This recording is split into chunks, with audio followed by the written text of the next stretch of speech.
Hey guys, how's it going? It's Joe Raiti from Raiti's Rides, and today I'm going to focus on a vlog that I've been getting a lot of comments and emails about. People want to know, is the Subaru, Toyota, Scion BRZ FRS 86, is it really worth a look at? Is it too slow of a car? Is it not the performer that it should be? Should they go look somewhere else? So this is for all of you who have asked for it.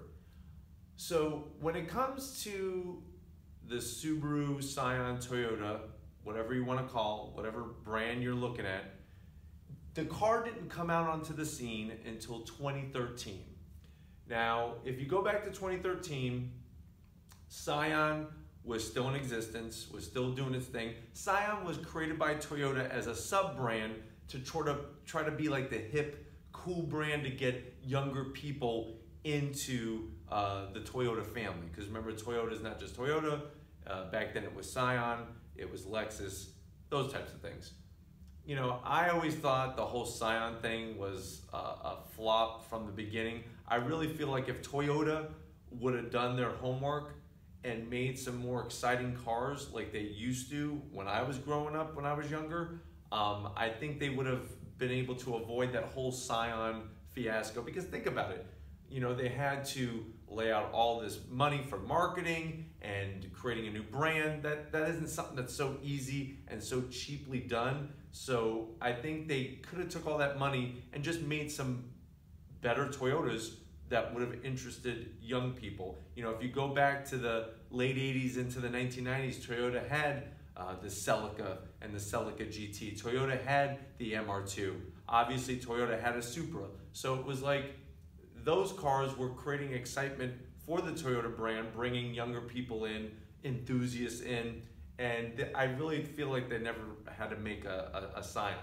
But let's just focus first on the Subaru BRZ and the Scion FRS, since both of those were introduced in 2013. Now, I'll never forget the first time I saw one. It really caught my eye. Looks-wise, the car is definitely a 10. The way it's proportioned, the shape of it, it really looks like it's going 180 miles an hour just standing still. And some people don't really love the front fascia on maybe the BRZ or the Scion FRS. I was taken aback by it. I really liked it, especially at the price point. Remember, the whole point of this car was to try to get a car in the mid-20s that was rear-wheel drive, that was light, and that was, remember that word, fun to drive. If you're looking for a fancy spec sheet with all these crazy 0 to 60 numbers, quarter-mile times and all that, you're not going to find that with any of these. So my advice is to keep looking for something else. But if you want something that is the true essence of a sports car, that light, nimble, not a lot of power, but if you take it out on a tight road course or an autocross track, or if you just happen to be lucky enough to have a bunch of twisty roads where you live, I really think that you need to give this car a serious look, because I feel that overall these companies have not given it the full go to really make the car be well known. I think there's lots of salespeople out there that don't understand these cars, and when they have people coming in to look at them and look for them, I think they don't have the information. You go to a Subaru dealership, I'm sure anybody there and their mother can tell you all that you want to know about an Outback or a Crosstrek, but when it comes to the BRZ, or like I said, when Scion used to be in existence, I don't think the salespeople really knew how to sell the car. And that's what I really think that, when you look at sales overall, not all dealerships, but when you look at sales overall, a lot of salespeople are not educated in all the different cars that they sell. I think they're pushed to sell certain vehicles on the lot, certain models, and that's what they go for. So I think that this has been a whole big picture of not only have these companies not been able to do the proper marketing, it's gotten better, which we'll get there in a second, but I think overall they dropped the ball with really reaching that enthusiast, because this car is a car that's going to be bought by an enthusiast. like I said, if you want something that has all this technology and drives itself, this is not the car for you. So when it came out on the scene in 2013, like I said, I was taken aback by the styling. Yes, it did have a lower horsepower number. Now, remember, all three of these features that flat four, that boxer 4 engine. And remember, the reason why they call it a boxer engine is because the pistons are laying down horizontally and they're gonna be going in opposite directions, and they look like a boxer punching during a fight, so to speak. So that's where they get that boxer sound. So I've always been a big Subaru fan and a fan of the boxer motor. Obviously, when you're looking at an STI, a WRX STI, you have a nice turbo to help along that flat four. These cars just have the 2-liter flat four. It's direct injected, but it's only putting out, if you get a manual today, 205 horsepower. Back then, only 200. So even if you get a used one, you're not gonna be at some big, huge disadvantage. Now, I really think the newer ones are worth a serious look because of some of the things that you get extra that were not available back then, and I'll get to that in a second. But anyways, Subaru, I really think, hit the nail on the head with the interior. I like their seats better. I feel like they're a little bit more bolstered. I really, really like the touches of the leather with the Alcantara. That just, you know, that look came about, I think I want to say in the early 2000s, and it was primarily like high-end exotic cars and supercars that had that. And it's nice to see that styling trickle down into the other cars. I really like the clean dash. If you're a fan of minimal buttons and whatnot, you're gonna love the inside of either the BRZ or the FRS or the 86. Very clean, very simple. One thing I've been confused even to this day, it doesn't come with an armrest. Now I know you're probably saying, hold on, who cares about an armrest? I'm telling you, I've driven the car.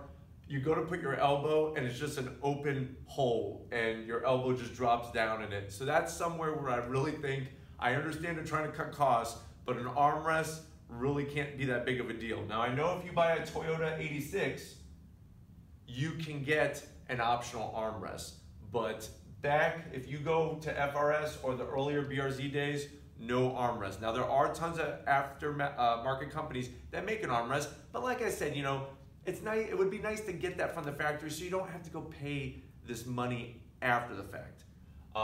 Back in the early 2013, 2014s and whatnot, these cars had horrible tires. They, believe it or not, came with the same tire as that was available on the Toyota Prius. So if you wanted something that was very tail happy and not a lot of grip so that you could swing that rear end of the car out and drift or whatnot, that would be something that's for you because you're not going to have that grip. If you fast forward to 2018 with the Subaru BRZ, you can get, they're making only 500 of them, the Subaru BRZ TS. Now that car does retail for about $35,000, and like I said, they're only making 500 of them, but they actually come with some super sticky new Michelins. The 4S Pilot Sports, they're amazing tires. Highly recommend those. But if you get something that's a little older, it's not gonna have those tires unless the owner wore them out and put those tires on.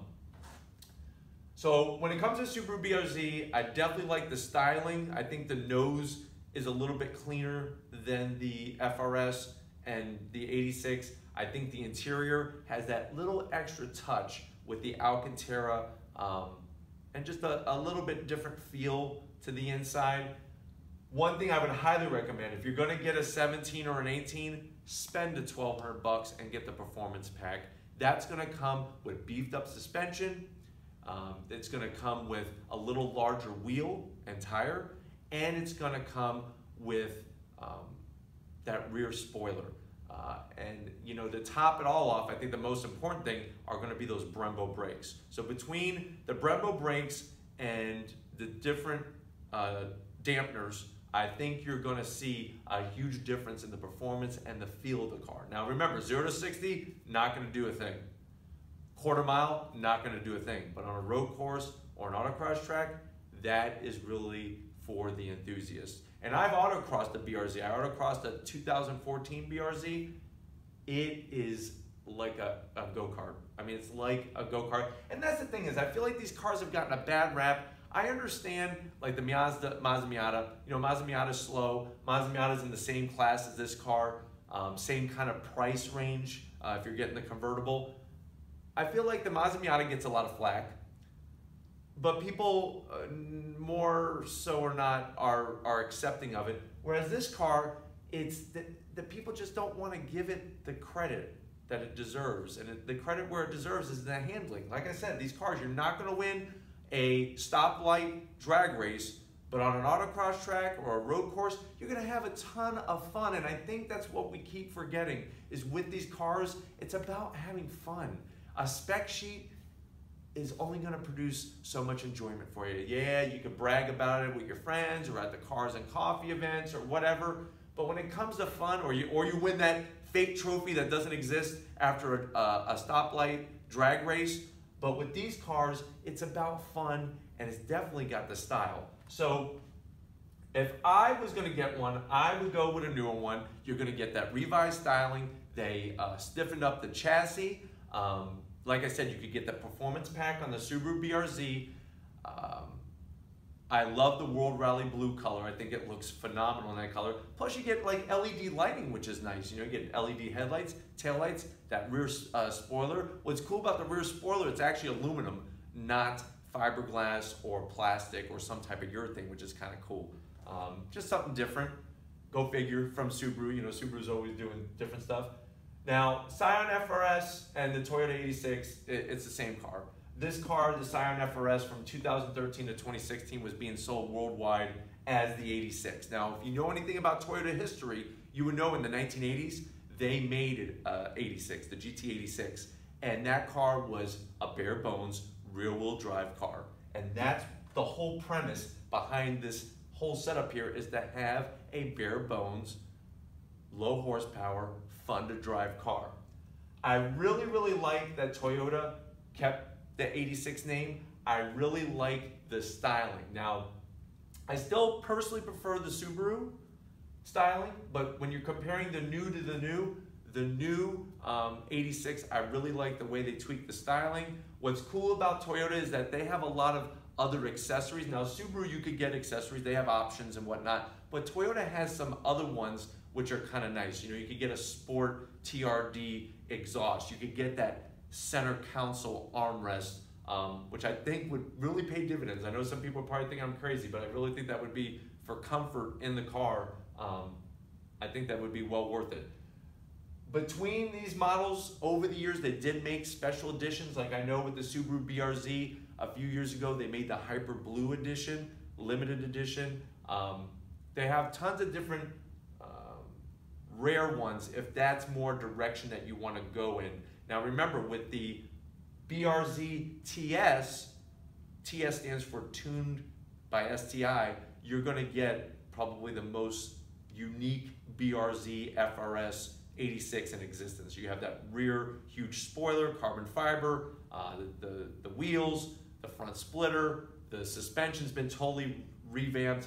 There's a lot there. But like I said, it's about the handling. So if you're expecting that extra horsepower, you're not going to get it. Another thing with the newer ones is that they changed the differential, the gearing of the differential, so that you're more in the sweet spot of that power delivery. And remember, with all of these, that boxer engine, what's amazing about it is that even though it's not producing a lot of horsepower, it keeps the center of gravity low, and that's going to help with your handling and your steering around a track or autocross or a road course, you know, or out on a mountain road. With the Toyota 86, you're going to get that traditional Toyota legendary. You'll be able to drive a little bit of part of history because there's a connection there between the 86 of the past and the 86 of the present. With the newer ones, they come with vehicle stability control that can be turned off. One thing I don't like with the newer ones is the gauge cluster. I like the gauge cluster. One thing I don't like is they put in a round gauge opening this square digital readout, and you could switch through it. It's really cool. One thing that sucks though is you could select where it shows the power band, and you can see a clear dip in that power band as you're accelerating through the RPM range. When it comes to performance, you're looking at around 0 to 60, 6.1, 6.2 seconds with the manual. Automatic is slower. If you're buying an automatic, you're not getting the full potential of the car, I feel. You're probably buying it more for the looks, and that's cool. Hey, to each their own. The car weighs in around 2,700, 2,800 pounds. So as you can tell, very, very light. If you compare that to a Ford Focus RS weighs in around 3,500 pounds. So big weight difference. All right, so at the end of the day, it's obviously really up to you. It's your wallet, it's your pocketbook.